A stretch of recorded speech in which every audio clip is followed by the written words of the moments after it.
What's good, YouTube? It's your boy, Blue Blood Sports TV, back at y'all with another one.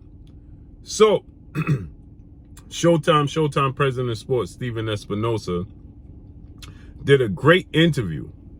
He did a great interview with Fight Hub, Marcos Villegas. Great interview.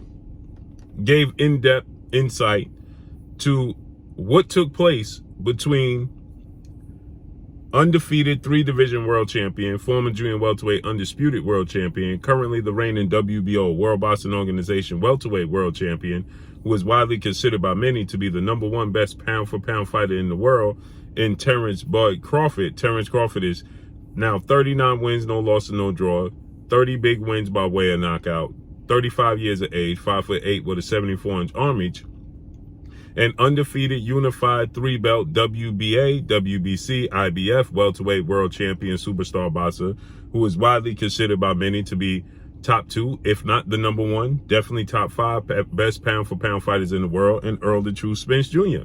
Errol Spence Jr. holds a record of 28 wins, no loss and no draw, 22 big wins by way of knockout, 32 years of age, 5'9.5" with a 72-inch arm reach. With that said, Errol Spence, Terence Crawford make for the biggest fight in the sport of boxing. Period. Hands down. Okay? You got the best fighting the best at the height of their careers. Okay? With that said, they both, well, Terence Crawford more so is getting older in the tooth than Errol Spence Jr., right? But Errol Spence has suffered some injuries outside the sport of boxing that could fast track his age. Okay? So with that said, you know, this is the biggest fight in boxing. It didn't come to fruition in 2022 as many people expected. Now, Stephen ESPINOZA, he goes in depth, and shouts out to Marcos Villegas, I can't say it enough, for pulling this out, okay? Marcos Villegas has Stephen ESPINOZA revealed that, you know, the negotiations was dragging on, just like Terence Crawford stated. They didn't meet what Terence Crawford was asking in months. He said they was taking turtle steps, meeting the requirements that Terence Crawford was essentially looking for, okay? But at the same time, he states that, you know, Terence Crawford was also dragging his feet on the flip side when they met their, you know, they met his demands. So, in other words, what Stephen ESPINOZA is saying, that Terence Crawford had demands that he was looking to have satisfied going into this fight, and they were dragging their feet on satisfying his demands. But then when they did satisfy his demands, then he was dragging his feet with his response. So everybody's at fault, right? Okay. Then he goes on to explain the transparency that Terence Crawford was looking for, and the fact that he states that, you know, Terence Crawford said that, you know, he's going into this fight with no guaranteed money. So he confirmed that they weren't going to have guaranteed money going into this fight. And he also confirms that, you know, there is going to be, you know, this is not the first time there was a fight of fighters and fight of this magnitude that went in fights without guaranteed money. He said that Gervonta Tank Davis has went into fights without guaranteed money. He stated that Floyd Mayweather has went into fights without guaranteed money. Now, I'm not sure what Floyd Mayweather fights that Floyd Mayweather went into at this level, the biggest fights of his career, without guaranteed money. See, that's the difference. When you're talking about the biggest fight of these fighters' career and him not having guaranteed money, that's equivalent to Floyd Mayweather going into the Pacquiao fight without guaranteed money. Okay, they're going into the biggest fight of your career without guaranteed money. It's a completely different story than going into a fight, just a big fight overall, without guaranteed money, right? This is the biggest fight in Errol Spence's career. It's the biggest fight in Terence Crawford's career, okay?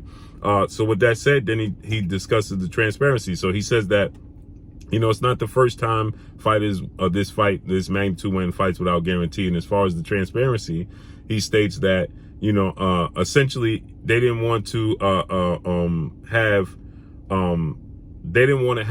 Terence Crawford hold too much power. Okay, they didn't want Terence Crawford to hold too much power because they gave that type of power to Floyd Mayweather and Manny Pacquiao, which I completely understand what Stephen ESPINOZA is getting at with this. They gave that power to to Floyd Mayweather and Terence Crawford. So it's not, excuse me, Floyd Mayweather, Manny Pacquiao. It's not just the transparency, it's the having say so with the transparency. So what Stephen Espinoza broke down is that you have the, you have these fights, okay, where you have, fighters doing, having transparency, but then having say so with the transparency. So that's where the problem comes in. He says it depends on your definition of transparency, right? Or he says that, it depends on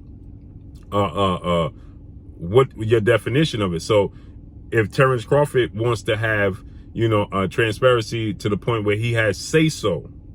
So what he stated in an example he gave, they gave that transparency to Floyd Mayweather and Manny Pacquiao. And he said the reason that Floyd Mayweather and Manny Pacquiao tickets didn't go on sale until 10 days before is because Manny Pacquiao and Floyd Mayweather both have transparency, but they had say so. They had the ability to say, to veto and okay it, right? And so what happened is they didn't like one of the sides. He didn't say which side, but he said that essentially one of the sides had, they couldn't come to agreement on the ticket prices and what should be and how the tickets should be sold, okay?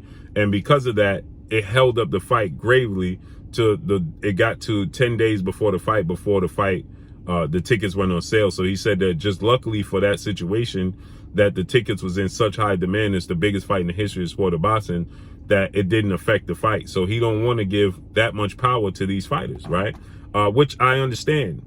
When he says that and when he comes from that angle, I 1000% completely understand that, they don't want to have that type of power given to a specific fighter or specific fighters. And then you get to the point where they can't find a common ground, and that they're at a standoff. So what he's saying is that, they would love to give transparency with a deal or a tiebreaker. So meaning that if Errol Spence team and Terence Crawford team can't come up with an agreement and they can't come to a common medium, then the tiebreaker would be ultimately, Stephen Espinoza, let's say, right? Now, obviously for Terence Crawford, that's going to be an issue because it's going to be Errol Spence's team, and he's going to feel like, well, they are going to side with Errol Spence because he's their number one priority. But let's listen to what he had to say. So essentially, this was great information. I think there's got to be a different dynamic, and there were certain points that, there were a range of issues that Terence brought up that, really didn't get resolved, and they lingered out there, and then, then things all fall apart. So no one wants that dynamic again. So I think in order for this to be a productive thing to go forward, I mean, there's got to be a different way of going about it, than sitting there and sort of moving incrementally an inch at a time over months and months. So if this...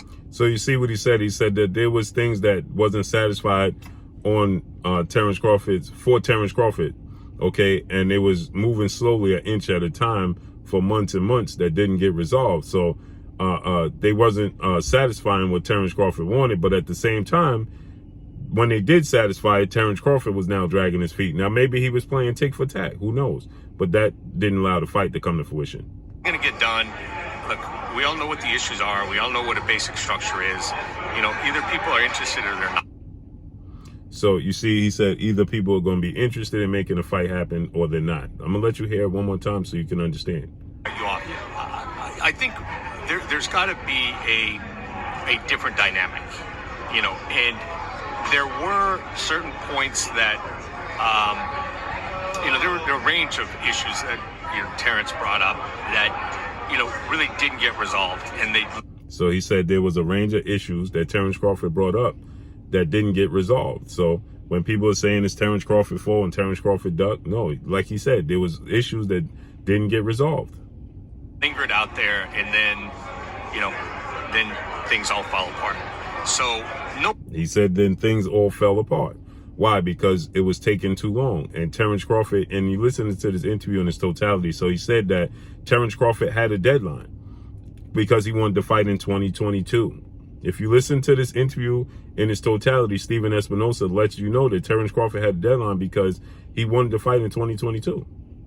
So these things not being met in a timely fashion, and then him dragging his feet in the flip side, well, that's why you didn't get the fight in 2022. No one wants that dynamic again.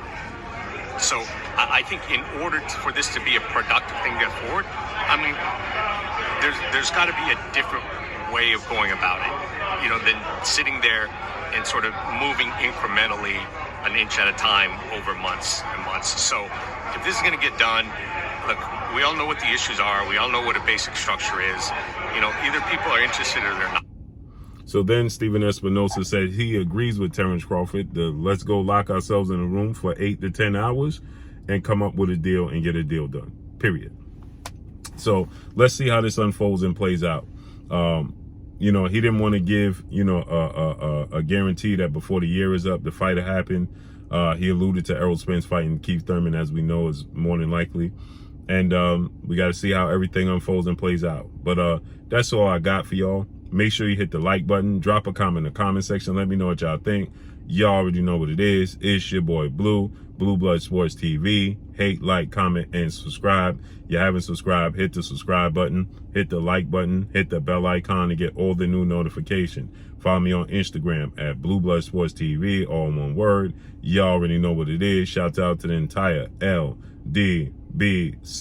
Shout out to Black Media Row. Make sure you like and share these videos. That's all I got for y'all. Peace.